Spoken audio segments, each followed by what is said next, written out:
tahun depan atau mulai tahun ini, tahun pelajaran sekarang mau mengambil beasiswa, bisa saja daftar. Dan tentu karena tahun anggaran ini sudah selesai, maka akan diproyeksikan untuk tahun anggaran yang akan datang 2020-2021. Jadi tadi skemanya seperti itu. Bagi yang melaksanakan studi di S3 itu beasiswanya 35 juta per tahun. Jadi artinya selama satu tahun kita berikan 35 juta. 35 juta berarti untuk 2 semester ya. Nah, untuk program S2-nya 25 juta untuk 1 tahun juga. Silahkan bisa diikuti program ini untuk membuat peningkatan kompetensi daripada para dosen yang ada di sini. Selanjutnya untuk mahasantri itu sebetulnya juga ada, namun tentu juga untuk tahun anggaran yang akan datang. Jadi mahasantri biasanya karena ini kita sudah punya sekitar 48 mahat ali, maka setiap mahat ali biasanya itu mendapatkan 10 mahasantri. Jadi mahat ali Babus Salam bisa mengajukan 10 mahasantri untuk mendapatkan beasiswa mahasantri. Nilainya kalau dulu tahun lalu itu 5 juta. Tapi kalau tahun ini turun karena mahat alinya banyak, sehingga mahasantrinya pun banyak. Untuk mendapatkan kuota yang lebih banyak, maka nilai bantuannya dikurangin, tapi orangnya ditambah gitu. Sehingga ada hanya Rp2.500.000 untuk per mahasantri. Jadi nanti siapa yang diusulkan, tentu mereka-mereka yang mempunyai prestasi dari 1 sampai 10. Siapa di antara mahasantri ini, baik putra maupun putri, di list mana yang prestasinya paling tinggi di angka 1 sampai 10 gitu. Jadi silakan berkompetisi ya, masing-masing mahasantri. Juga ini ada sharing dari saya. Alhamdulillah selama studi, sepanjang saya melaksanakan kuliah, itu beberapa beasiswa saya peroleh. Jadi di antaranya misalnya ketika saya lulus dari IAIN, itu saya mengikuti beasiswa S1 ganda ilmu perpustakaan yang diselenggarakan oleh Kementerian Agama, dikuliahkan di UI. Jadi bagi mahasiswa yang sudah S1 di IAIN itu bisa daftar mengikuti program tersebut, nanti dikuliahkan di UI untuk kuliah S1 ilmu perpustakaan. Makanya gelar saya SAG SS. Jadi gelar saya 2 itu karena S1 ganda. Jadi alhamdulillah selesai dari IAIN, saya ikut program itu. Tahun pertama gagal. Jadi tahun 2006, waktu saya selesai dari IAIN kan tahun 2005. Saya ikut 2006 itu gagal tuh mendapatkan beasiswa itu. Beasiswanya ya cukup lumayan, artinya kita sampai selesai dikasih beasiswa. Saat itu beasiswanya per bulan Rp350.000. Rokok masih 1.000 waktu itu, 1.300 masih ingatnya.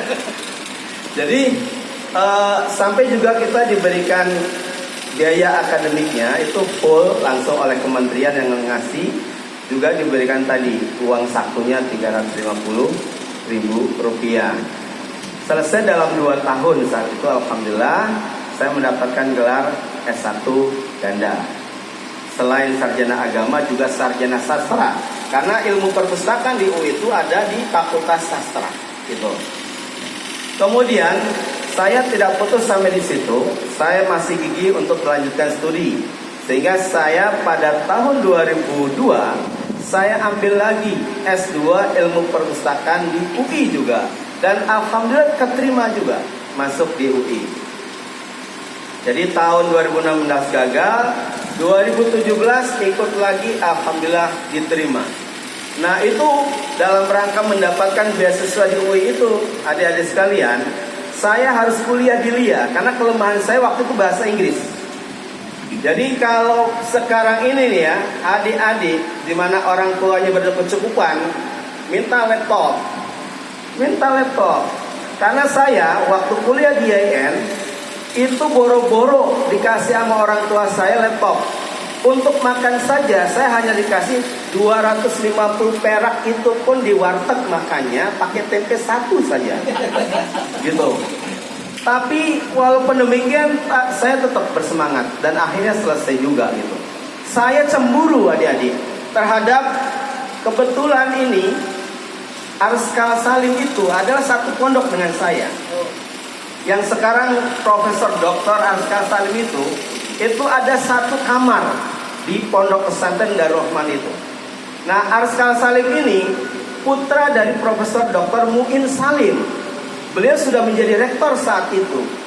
Jadi saya iri dengan beliau karena segala fasilitas dipenuhi oleh orang tuanya. Komputer dikasih, kursus bahasa Inggris dikasih. Sehingga wajar kalau beliau jadi profesor, saya belum. Karena dulu memang difasilitasi orang tuanya. Jadi kalau saat ini adik-adik punya orang tua berkecukupan, minta semua fasilitas untuk tujuan belajar di Mad Alisina. Apakah itu laptop, itu kan bagus untuk pengembangan keilmuan kita gitu kan. Nah, jadi kalau saya belajar bahasa Inggrisnya justru setelah saya ngajar. Karena sudah ngajar, yang tadinya makan tempe, saya sudah makan di rumah makan Padang saat itu. Sudah ada naik kelas saat itu. Alhamdulillah. Nah, kemudian karena saya bisa kursus di LIA, akhirnya 2017 saya diterima. Dari 200 alumni mahasiswa YN se-Indonesia, saya terpilih yang keempatnya dari 200 yang ikut program itu. Alhamdulillah akhirnya kuliah difasilitasi di UI. Kemudian 2002 saya ikut juga S2 ilmu perusahaan di UI. Saya dapat 3 beasiswa saat itu adik-adik. Satu dari UIN tempat saya bekerja, Ciputat. Yang kedua dari Kementerian Agama Pusat yang saat ini saya bekerja di sana. Dan yang ketiga saya dapat beasiswa dari Japan Foundation. Jadi artinya untuk saat ini sebetulnya adik-adik beasiswa itu sangat banyak. Tergantung kita mau lincah atau tidak untuk kita mencari beasiswa itu. Kita harus bisa akses internet. Kita cari di Google mana-mana scholarship yang bisa menawarkan beasiswa untuk kita. Itu tidak menutup kemungkinan untuk Mas Santri Mat Ali juga di Babus Salam ini. Jadi alhamdulillah di UIN saya dapat 6 juta beasiswanya per tahun. Kemudian dari Tebak juga dapat 7 juta per tahun. Dan dari Japan Foundation saya terima 45 juta saat itu. Jadi saya dapat 5.150 dolar Amerika saat itu. Itu 45 juta kalau dulu dibeliin es cendol itu kelut kita semuanya. Jadi alhamdulillahnya saya bisa riset di Malaysia, Pak. Saya bisa melakukan penelitian di Malaysia. Waktu itu penelitian saya di Badan Arsip Negara, atau kalau di Indonesia Arsip Nasional Republik Indonesia. Itu saya bisa melaksanakan riset di sana selama 2 bulan dengan beasiswa itu, sehingga kemudian sampai merampungkan tesis saya di UI. Alhamdulillah bisa lulus. Semuanya adalah pemberian Allah melalui ikhtiar kita mencari beasiswa itu. Jadi kalau tadi Pak Kasudin, kita ya Fata ya Alim itu banyak dibaca. Sisi lain kita ikhtiar searching di Google, cari beasiswa itu banyak sekali. Insya Allah katanya menuntut ilmu itu adalah perintah Allah. Ketika perintah Allah, tidak akan mungkin Allah meninggalkan kita tidak diberikan fasilitas oleh Allah. Itu keyakinan dari Profesor Dr. Abdurrahman, salah seorang politikus dari Partai Demokrat, pernah dulu menyampaikan ke saya bahwa menuntut ilmu itu adalah perintah Allah. Kalau Allah memerintah, tentu Allah kasih fasilitasnya. Nggak mungkin Allah memerintah kepada kita untuk cari ilmu kalau Allah tidak berikan fasilitas. Jadi artinya apa? Niat saja cari ilmu setinggi-tingginya. Siapa yang akan menjamin? Allah Subhanahu wa ta'ala gitu. Jadi jangan putus sampai di marhala ula, terus nanti sampai di marhala saniyah, marhala salisa, dapat doktor dan profesor. Insya Allah. Itu kenang-kenangan dari saya. Kurang lebih mohon maaf. Assalamualaikum warahmatullahi wabarakatuh.